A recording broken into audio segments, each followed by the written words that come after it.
Hi there, and welcome back to another Cornelius Composer tutorial. This time we are gonna talk about the playback tools.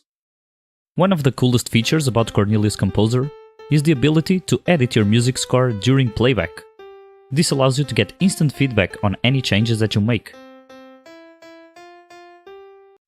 The most important part of these tools is, of course, the play button, located in the bottom right corner of the screen. Pressing the play button will play your song from the beginning of the music sheet. During play mode, the play button will turn into a pause button.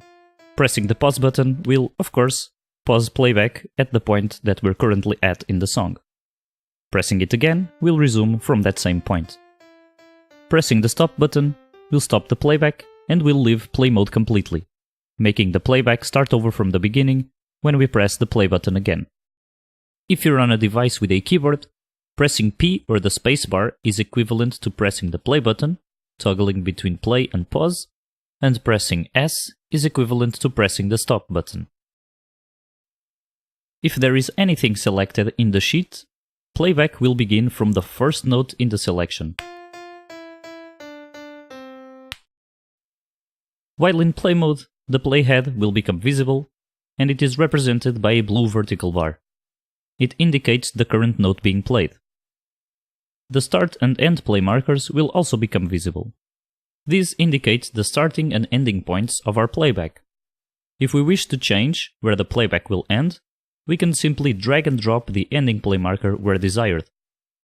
We can also drag and drop the starting play marker. If we drag it beyond the playhead will move to that position. If we drag it anywhere else, under most circumstances it won't have any effect, but in just a few moments we'll take a look at some situations where it is fairly helpful. Let's take a look at all of the playback options that we have available to us.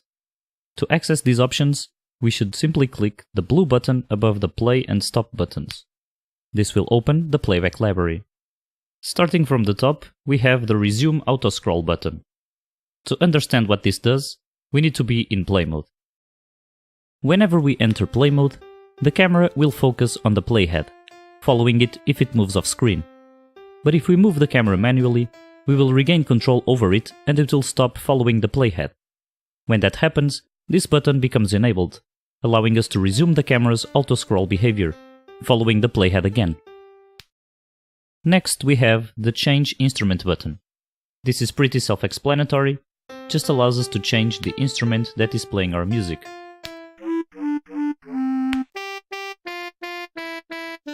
For now, piano, recorder, and saxophone are the only instruments available, but there's always the possibility that we'll add more in the future.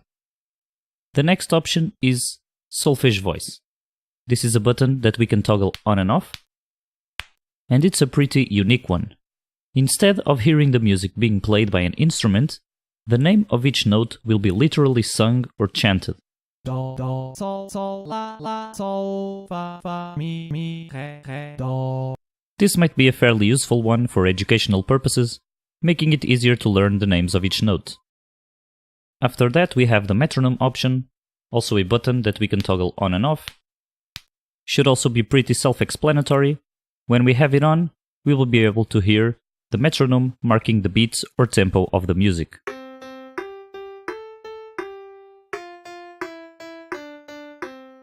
Then we have the countdown option.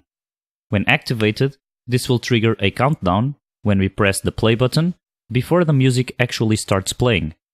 It sounds the same as the metronome, and it will play for the duration of one measure.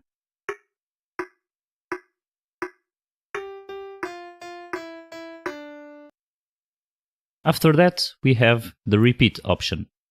When activated, this will make it so that when we reach the end of the active playback section, in other words, when we reach the ending play marker, the song will restart playing again from the position of the starting play marker.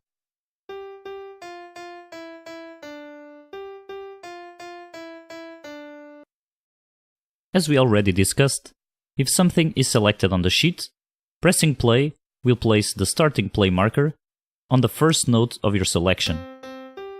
The ending play marker under normal circumstances, will always be placed on the last note of the entire sheet music.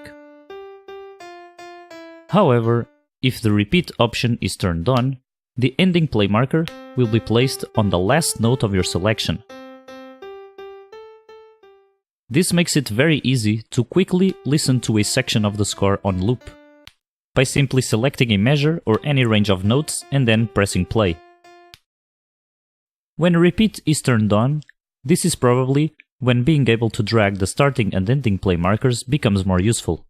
If you need to practice certain sections of the music, you can leave the repeat toggle turned on, enter play mode, and then drag the starting and ending play markers to surround the section of your choosing.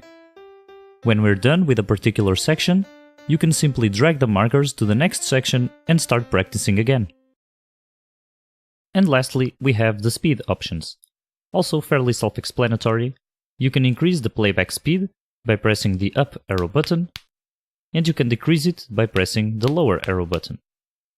You can set the speed to 200% and have it play twice as fast, 50% to slow it down to half speed, and so on.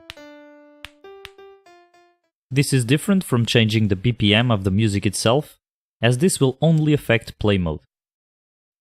And with this, we've covered everything that we need to know about the playback tools. Thank you for watching, and let's make music!